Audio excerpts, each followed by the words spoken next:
जब सुने के होई भोजपुरी गाना, बस बजे के चाही गाना।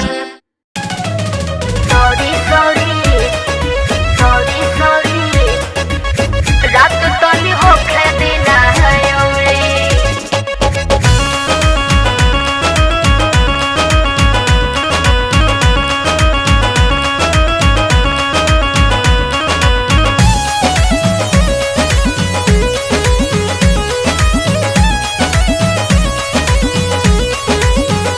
सभे खा ले बा घर में खाना, हाँ तब काहे करता रुमाना।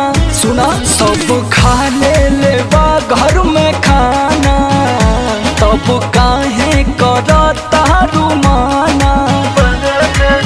तू ही बतावा कबले तुहरा आगे पीछे दौड़ी। ए राजा सॉरी सॉरी रात तनी होखे दिना औरे। राजा सॉरी सॉरी रात तनी होखे दिना औरे।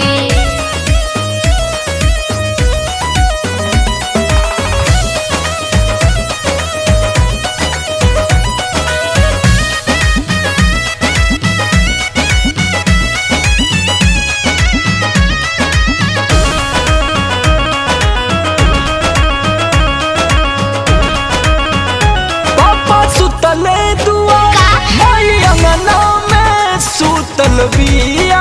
सुते दी घुसा तू अब घरे के भीतरी, हरे बंद कइल जाऊ दिया। हरे चुप रहे। काहे हो? बजता अभिनव सैया बज जाए दी 10 जी।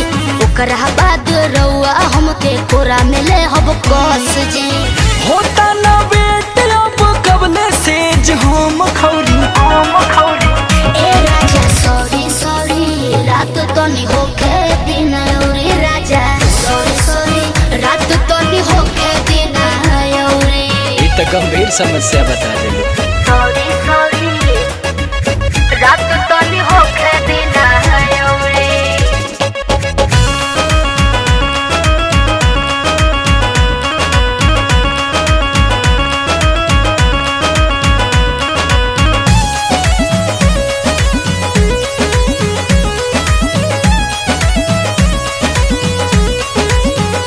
कहता रे यादवराज आज बाटे में जज हमर बना। हरे छोड़ी ना फायर करे दाना हमारा के गोली। सुना राइफल बतानल। अच्छा जी ए पियहू समर हमर बुझी मजबूरी। हमरा खातिर लाज शरम बा जरूरी।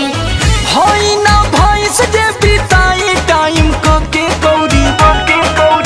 ए राजा सॉरी सॉरी रात तनी होखे दिन औरे। राजा सॉरी सॉरी रात तनी होखे दिन औरे।